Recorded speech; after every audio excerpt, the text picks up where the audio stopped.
Hello there. Good morning, good afternoon, good evening, wherever you are. I'm Ryan in Singapore. Welcome to our mindfulness practice.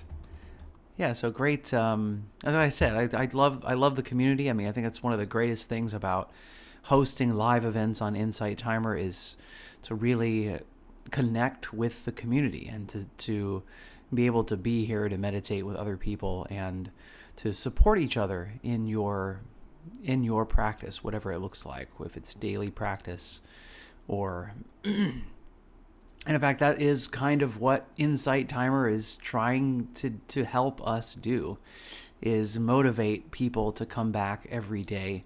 And you start to see what the benefits of your practice are. And I'll tell you, I just a few hours ago used counting my breaths to help me fall back asleep. I think I woke up around 3 in the morning and I couldn't get back to sleep, and I sat and I lay in bed kind of hoping to go back to sleep, and then having all of these things come into my mind of all the stuff that I need to get done before I go back to the States in May or at the end of June or beginning of June. And I just found that my mind wouldn't stop thinking about all of those things. And then I remembered, I'm like, hey, wait a minute. This is like counting the breaths, like I've kind of taught recently on Insight Timer, is a way to help me to hold my concentration. And sure enough, after, I think I counted, the number I chose was 29. I counted to 29 about 3 times. And then after that, I didn't need to count anymore because I was tired enough to get back to sleep. And that was great. And I do love to sometimes talk about insomnia on these live events, because some people suffer from insomnia. And so what are the ways to get back to sleep? But anyway, that's not today's topic. Today's topic is about concentration and ways to aid concentration. And well, maybe that is related. Some of the things that aid concentration are helpful for falling asleep. So if we can concentrate our minds when we're having kind of an insomniac moment, that can help us to stop all of the mind wandering that is keeping us awake. And whatever thoughts. I think one of the thoughts that shows up in insomnia a lot is if I don't get to sleep now, here's the consequence of that, right? I think as we look at if I don't get to sleep right now, here's what tomorrow is going to look like. Here's what, we end up transporting ourselves into the future very quickly without our own consent to do so, and see what is going to be happening, and dwell in that potential future that isn't even here, right? That future that we're imagining for ourselves as this scenario that's going to happen if I don't get to sleep right now. And that is ironically what keeps us awake, is staying in that moment. So concentration and using an aid in concentration, because a lot of times, especially in those times, raw mindfulness, just paying attention to how things as they are, don't help the situation, right? Don't change the situation. I think that's the really important thing to notice between mindfulness and other types of exercises that we do, is that mindfulness is about raw observation. And if you've done lots of mindfulness practice, maybe your concentration just from doing raw mindfulness practice is enough to drop you into the present and not have to use any additional technique. But if what happened to me last night is something that happens to you sometimes, maybe you do need an additional concentration technique. And so that's where counting worked. And for me, the kind of counting I was using last night was counting each breath. So inhaling, exhaling 1, inhaling, exhaling 2, and I just kept counting. And then I remembered my own advice, which is don't try to get somewhere. It's like sometimes we kind of go, hey, I want to get to 99, or I want to see how far I can get. So to let go of that. And so when I just kind of noticed myself counting, And I started to get towards 30, and I went, okay, like 29 is the number. I'm going to stop and go back to 1 and start over. So that was extremely helpful, and maybe motivation for you to use concentration techniques in your daily life. I mean, and not even necessarily as a part of practice, is something that you can use as a remedy for something like insomnia or something like anxious thinking, noticing that your mind is, without your consent, moving forwards in time and thinking about all of the things that could go wrong. I mean, isn't that what insomnia is anyway? Insomnia is just anxiety about a potential future, that here's what's going to happen if I don't get to sleep. So, it's just another name for a similar phenomenon, or a specific application of that phenomenon. Anxiety about not getting to sleep, and that anxiety spiraling out of control. And so I can assure you from my own personal experience of just a few hours ago that concentration techniques can help in those times. So on daily practice, Gene says, I've started getting daily messages from IT to encourage me to keep coming back. And, I had mixed feelings about that because of the achievement aspect, right? So if we have become wise practitioners, we can use that as a reminder. Hey, maybe I forgot or chose not to do my practice this morning. Maybe I woke up and I went, oh my goodness, I'm late waking up, or there's something I need to do immediately and I don't get to do to my meditation practice. And then that reminder from Insight Timer is genuinely that. It's a reminder and not a sign to keep achieving and don't break the streak, But it's really powerful, though, how strong that motivator of don't break the streak can be. So, again, I'm not trying to say it's a bad thing. I just invite you to be mindful of that experience. So, can I do it in a non-striving way and use it simply as a reminder? I've been using Duolingo recently, and my kids as well have been encouraging to do that. And my kids are like, Duolingo is trying to use guilt to make us keep up our language study. And I thought, oh, that's very interesting, because I hope that Insight Timer is making sure not to do the same thing, right? Because guilt starts to lead us down a path of non-compassion towards self. So I would hope that the creators of Insight Timer are mindful of the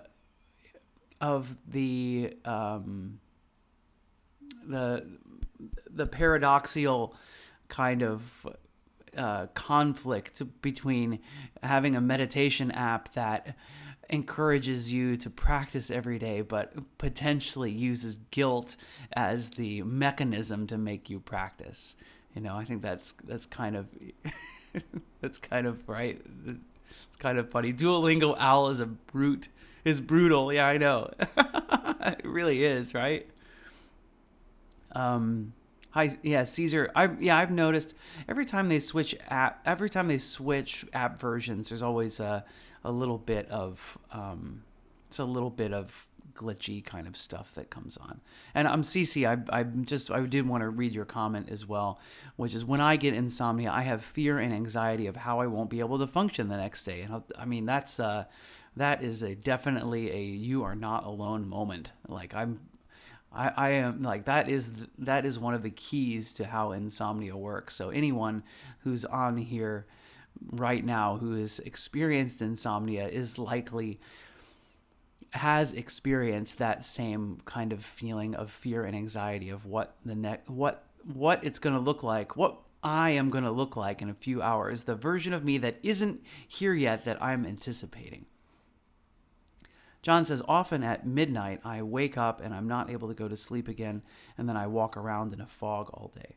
And yeah, I'm love to do another talk on insomnia, which is this is kind of morphing into a little bit, but we'll get back into today's main topic, which is aids of concentration, which, as I've said, you can potentially use for insomnia. So what have we done for aids in concentration so far is counting breaths, inhaling, exhaling, 1. We've also used counting the seconds of breaths. So inhaling 2, 3, 4, 5, exhaling 2, 3, 4, 5. And so this kind of gives you something, like if you find yourself wandering even in the middle of those inhale, exhale 1, like sometimes the mind's already wandering in that time. And if that's starting to make you feel frustrated, you can just kind of count the seconds of breath. And again, this isn't about elongating the breath or controlling the breath in any way. It's just using that as a concentration method. So seeing if we can let our breath move at its own natural pace, and just use the counting as that aid to stay concentrated. The next one that we used was using phrases to help us stay concentrated. So as we're breathing in and breathing out, having some phrase or sentence to repeat to help maintain concentration. This is something, by the way, that is used instrumentally in transcendental meditation. That the mantra in transcendental meditation is quite foundational to the entire practice. But you don't need to have some kind of nice sounding words. You can just have words that have meaning for you. Breathing in, I know I'm breathing in. Breathing out, I know that I'm breathing out. Or, I'll use Sung San from the Korean Zen master. Breathing in, clear mind, clear mind, clear mind. Don't know. Clear mind, clear mind, clear mind. Don't know. And that's to help reinforce the idea of beginner's mind, and that the fact that we don't know what's going to be happening in any future moment. And so that can help to reduce anxiety as well. And now today we move into using sounds as a method to stay concentrated. So there's something that I want to help differentiate as we go into this, is that sounds for concentration and music are two very different things. In that music is something that entertains the mind. And something that I can definitely tell you from my experience on meditation retreats is that entertaining the mind is what the mind craves. The mind craves some kind of entertainment, and it comes especially when you've been meditating for long periods of time, in very elusive forms. Sometimes negative thinking can be entertainment for the mind. All kinds of thoughts, planning for the future, sexual thoughts, reminiscing about the past, fixating on the past, thoughts of self-judgment. All kinds of thoughts become entertaining thoughts when we ask our mind to do something that it's not used to doing, especially in the world of attention-grabbing media and other things, right? I have a attention interrupter that sits in my right pocket all day trying to grab my attention, right? And the longer that we have that thing, the easier it is for our attention to go away, because we're just so used to it, right? There's something that's what's called like phantom phone vibration or some syndrome, right? Phantom phone vibration syndrome, where you like constantly tap your pocket because you think your phone's vibrating or something, right? And so it's easy to want something entertaining. And so that's one of the reasons why I hesitate to recommend a sound bath, because sound bath could potentially be, hesitate to recommend it as a mindfulness practice, right? As a relaxation technique, like listening to music for relaxation, Like these are, these are possible things, right? Mindfulness practice and doing something to relax are two different things. So kind of just want to make that distinction. And so usually what I would use for using sound as concentration is simply using ambient sound. So whatever it is that's in my room, right, or outside of my room, and like maybe there's construction on the street, maybe cars are zooming by, right? I'm hearing the sound of the cars. I'm hearing the sound of my air conditioner get louder and softer as it's trying to get the temperature just right in my room. I'm hearing my cat Frank scratching at the door as he's trying to get into the room. Whatever ambient noise is there, I'm using that as my method of concentration, okay? But today, what I wanted to do was to use a constant sound. And so I find that just listening mindfully to the sounds, that the ambient sounds, that's not that's not the same as using sounds as an aid of concentration. That's just normal mindfulness practice, listening to the ambient sounds and being aware of what's coming and what's going. What can be helpful in aiding concentration is using some kind of sound, and in this case today, making sure that it's not music, that it's some kind of relatively constant sound just to hold your mind on. So noticing the sound waves that enter your ears and seeing if you can, as that sound enters the ears, goes to the auditory nerve, to the brain, we're processing it, we're aware, we're conscious of that sound, and seeing if we can focus our attention, bring our attention to that sound, and use that to hold us in present moment awareness. So that's what I'm going to be doing today, is using my singing bowl as the sound that will help to keep us all focused. So I'll try to keep it constant. I'm going to wear my headphones just to make sure that the sound level is pleasant and that it doesn't get too intrusive.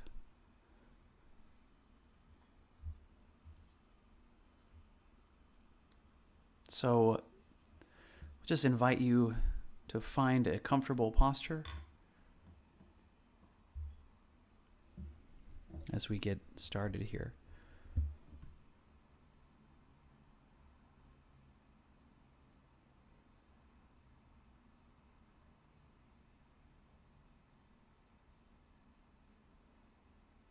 I would invite you to sit up straight and tall.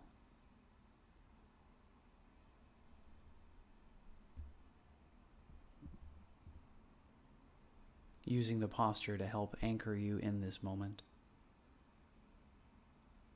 And this posture of dignity to help stay focused as well, to help keep us fully awake, fully alive, fully alert, kind of slunching down can make it easier to get distracted. And after all, this is practice that we can use in application in other areas of life.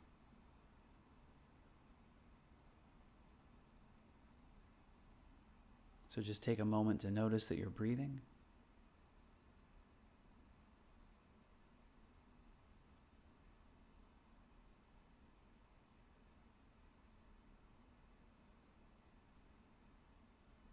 Notice the sensation of breath as you're breathing in, breathing out.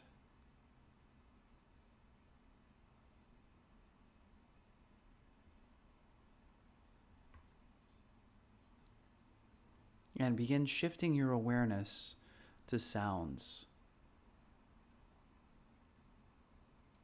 Sounds in the room.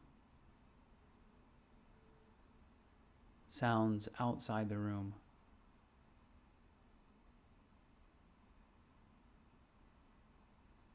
sounds inside the body. Maybe you can even hear your heart beating.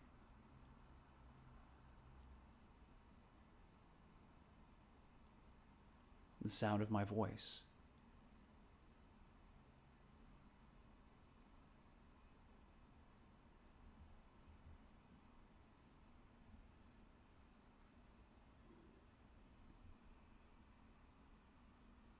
And now, as we keep our attention on sounds, just notice the sound, the constant sound that will be coming out of this singing bowl.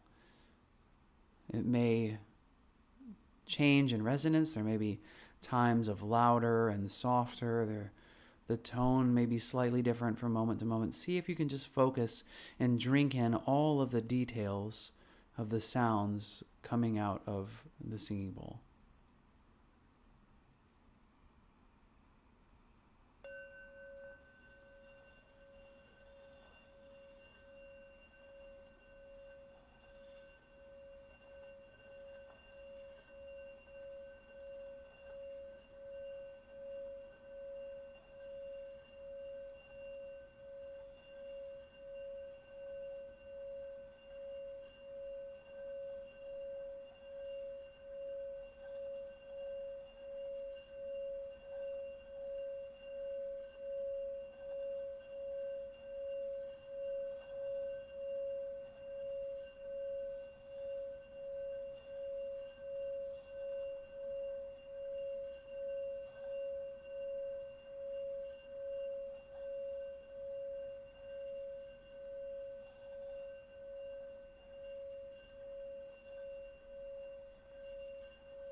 See if you can remain concentrated on ambient sound.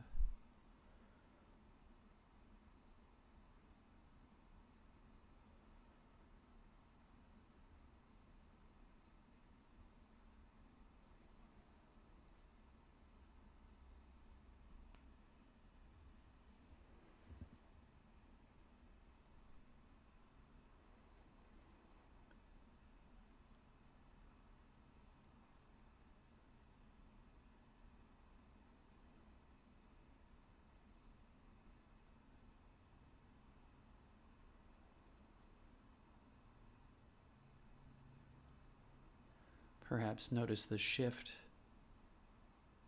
between paying attention to a generated sound, a sound whose intention is to keep you focused,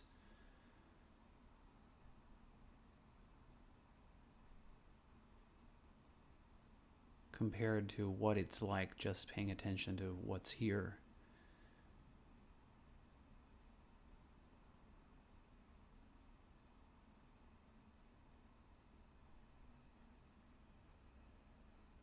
What's always here.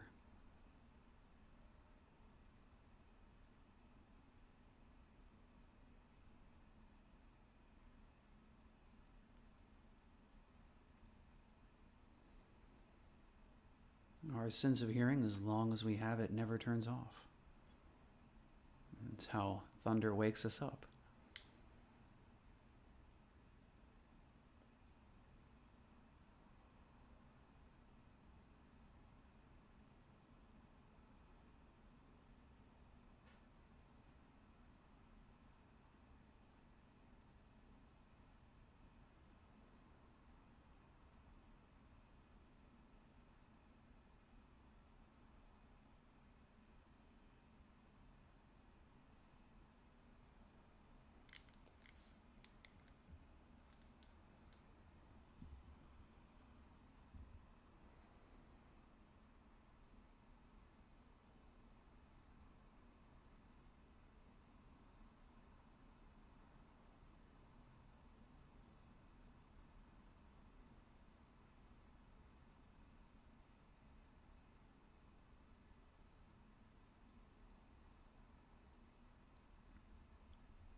Sometimes ambient sounds cause an automatic reaction.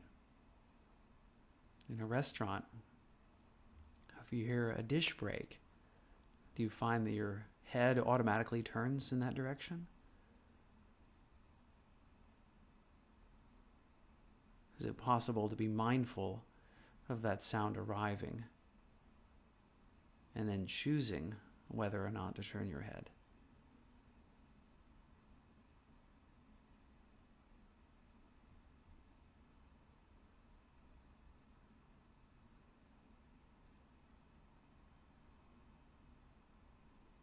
So we'll just take a few more moments here.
Let me wish you all congratulations for having made it through today's mindfulness practice. Well done. And I invite you to set some intention to continue practicing regularly, because that is how you will see the benefits of your practice.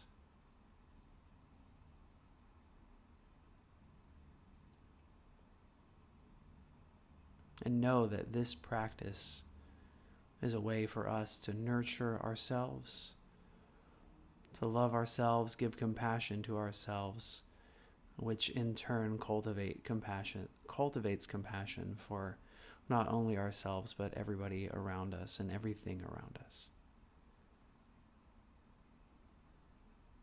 I'll close practice now with 3 rings to the bell.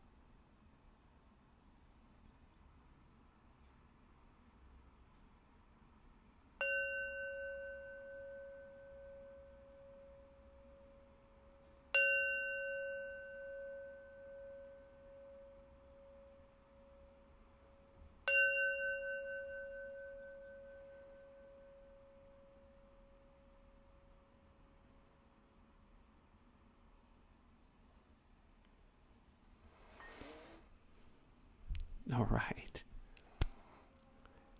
Thanks, everybody, for being here with me today. Thanks for being here as well, for supporting each other. So, how'd it go? What was it like? Did you find that having a bell or having a singing bowl playing a relatively constant sound affected your concentration? What happened? So looking forward to reading what it was like for you in the chat. Thanks, Marilene. Glad that it was beneficial. Thanks, Gene. Thank you, Nicole. Welcome, Nicole. Great to have you here today. I'll say something in a minute, but first let me look through the rest of the chat.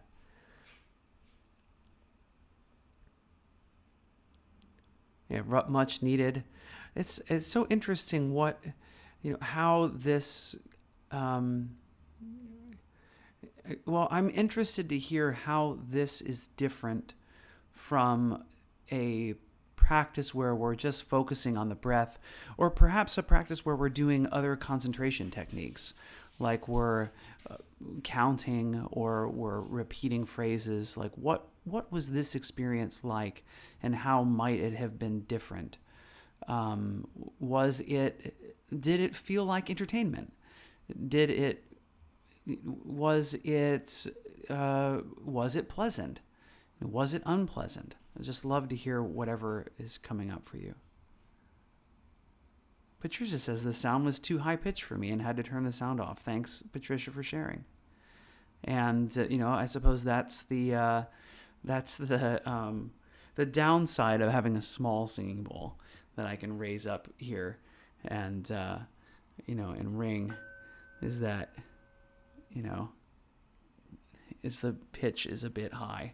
And I am aware of that. And that's what I should do for the next time, is buy a really big singing bowl and then use it to have a more a lower tone.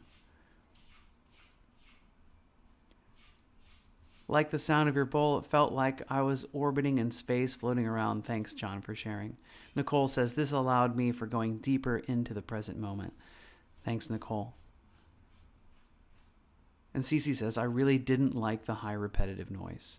Yeah, thanks for sharing. And that's, and that kind of the waving, right? It's like that sound's coming and going in waves as well. So if you want to try some similar practice to this, maybe a lower tone would be beneficial for you. If you found that using sound as concentration was helpful for you. So that's it. And again, there's no reason to do more sound concentration.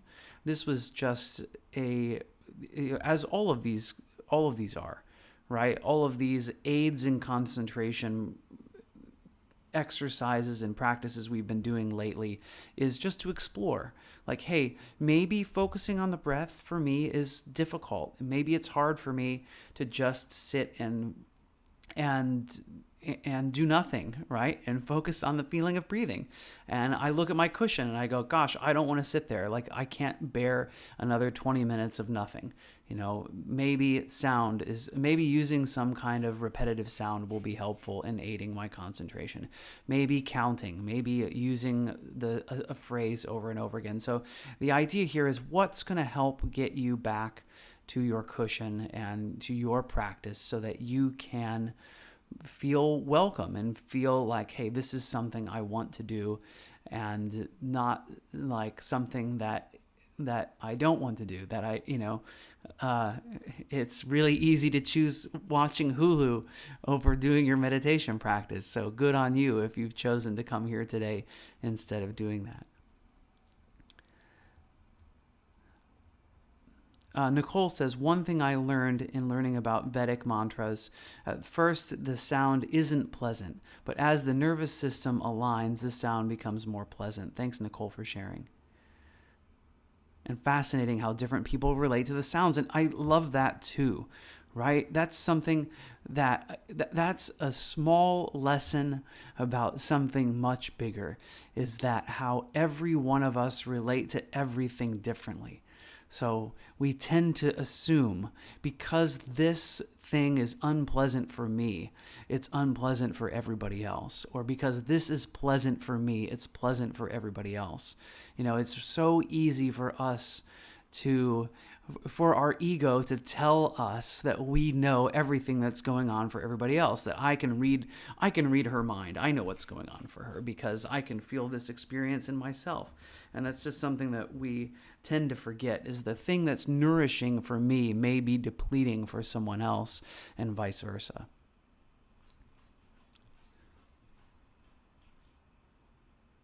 I wait the fountain, the sound of the plane landing, the first comings and getting louder and then softer as they passed, and then next and coming in and repeat. Thanks, Jean. And okay, I have to go here shortly, but what I do want to say is that Nicole is another teacher here on Insight Timer. I dropped into her live event recently, and I like what she's doing. I think what she's doing is really aligned with mindfulness practice quite well. So if you happen to be on lives, or you want some more tracks to listen to assist in your practice, please go check out Nicole. Nicole, I just invite you to write, feel free to write something about yourself in here to introduce yourself and kind of invite people to come check you out. So yeah, my pleasure. It's always love to help bring awareness to other teachers who are doing something similar, especially this kind of helping people cultivate mindful awareness. Yeah, Annette says, that's so well said. What is pleasant for me doesn't have to be pleasant for others, and the other way around. And I guess the thing that really shows up for me here as well as I think about this is political opinions, right? Like, my political opinion feels super right to me. Like, I know that this is right. This is what I believe, and what I believe is the right thing. And like, these people, how can those people think that thing? Like, that's insane. What's wrong with them? Are they a bunch of idiots? Right? This is the really easy thing for us to do, and for us to remember, hey, the singing bowl was unpleasant for me, but it was pleasant for her. So maybe there's more. Maybe there are a lot deeper things that I'm not understanding about others that I simply assume because of the understanding I have of myself. Not everybody likes cilantro. Yeah, it tastes like soap for some people. All right. Thank you, everybody, for joining. I will be back in about 47 hours. And this next one is about using intentions. So reconnecting to our intentions to keep ourselves focused on practice. So that's our next aid in concentration. Our next concentration aid is going to be about intentions and using those intentions to come back. So please come back. Come keep practicing. Use the recordings on Insight Timer. Check out other live events. Join the group, Ryan's Daily Mindfulness Circle on Insight Timer groups, and you can meditate with some of the other wonderful people here on a regular basis. So when again is 47 hours from now. So right now for me it's Tuesday, May 6th at 6:16 a.m. So it will be on Thursday, May 8th at 5:30 a.m. So I don't, whatever convert. If you know what you can do is go to my live events, sign up to attend the live event, and it'll convert it for your time and tell you when it's coming up. So thanks so much, everybody, for being here. Let's close practice the way that we do by wishing well for ourselves and wishing well for others. So repeat after me if you like. May I be happy and peaceful. May everyone watching, listening, wherever you are, I wish you all happiness and peace.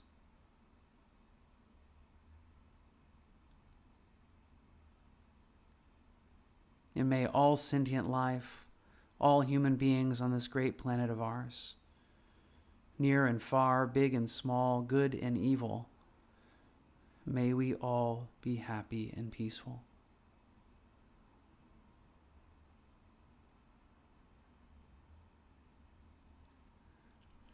Thanks again. Take care, everybody. Have a great day or evening going forward. I look forward to seeing you again soon. Bye-bye.